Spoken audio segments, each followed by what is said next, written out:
Bismillahirrahmanirrahim.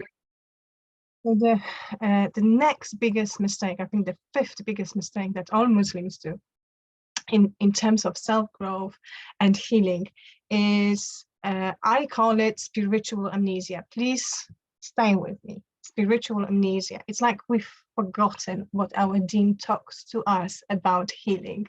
But that's where we are, sadly, for many reasons.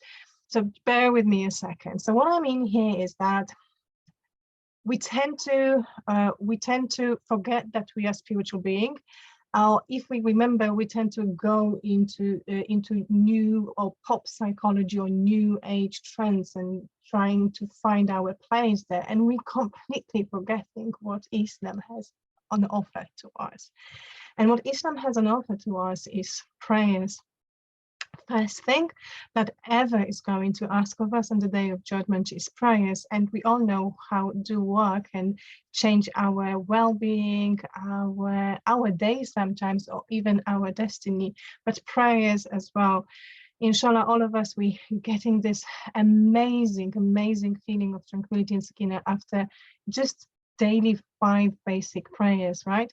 And that's where we stop. That's where we stop. We're forgetting that there is another secret to healing, another secret of spirituality, another reason to celebrate what Islam's got to us. We like celebrating, all right? Yeah, some of us, we go into different types of celebration, name it birthday, name it birthday of the Nabi, birthday of Isa alayhi salam, Valentine days, what else there is? Hijab day. Yeah, we love celebrating. We love celebrating dunya, we love celebrating our faith, but is it from Quran? Is it from Sunnah? We don't know. We like to say to ourselves, it is. But what about the special gate, Ar-Rayyan? What about that special gift of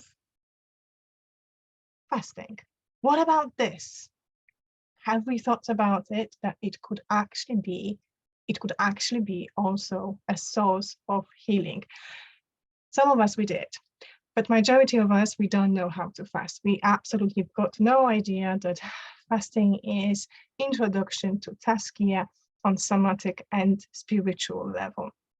We forget to use permissions to fast. Yes, we have permissions to fast in our faith, and those are not only Ramadan. For instance, right now, when I'm calling you, I am in Shaban. We are in Shaban, and what Shaban is one of those special moments, special days just before Ramadan, where we can engage in celebration of our spirituality, celebration of our faith, and that is through fasting. Why do I say celebration? Because it seems to be a theme right now in our community, so please excuse me. So let me just explain you this thought further. There is plenty hadith which explain us why would it be beneficial to fast? Why would it be beneficial to engage in fasting outside Ramadan? For instance, 6 days after Shawwal, just after Ramadan, we are being given a promise that whoever fasts Ramadan and follows it with 6 days of Shawwal, it will be like he fasted a lifetime. Okay, so that you can find that in Muslim. And then we have Mondays and Thursdays and white days, meaning the full moon days. Aisha radiallahu anha said that the Prophet used to try to fast on Mondays and Thursdays. You can find that in Trimidi. And what else is being said about white days? And you can find it in Bukhari and Muslim. It is sufficient for you to fast 3 days every month, because for every good deed you will have a reward of the 10 like it. So that will be like fasting for a lifetime, subhanallah. And those days are 13, 14, and 15 of lunar calendar. And then we have a day of Ashura, which is 10th of Muharram. And then we have Arafah, which is 9 of Dhul Hijrah. And then we have Shaban. Okay, Shaban is here. It's just right now when I speak to you and when you're watching me. And the Prophet ﷺ liked the month of Shaban more than any other of the months as far as supplementary fasting was concerned.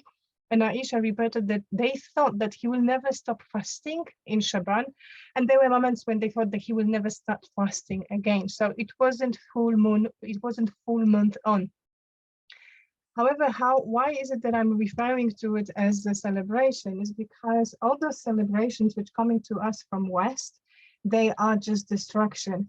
And if you think about it, the first generation of converts into Islam, Sahabis, Tabi'in, so forth, how they were celebrating their success, the moment of joy, the moment of gratitude, that was Salah, and that was fasting. In fact, there were battles which were won, and all of them were not only fasting, but also starving. So I hope that is a really good food for thought. Don't forget to subscribe to my YouTube channel, ajustherapy.com. And if you want to know more, if you want to study more, I also have a really special, very special program called Islamically Inspired Therapeutics. And all of you are invited to be part of it. Just book a call with me, and the link is just out there. Okay, I see you next time. Assalamu alaikum wa rahmatullah.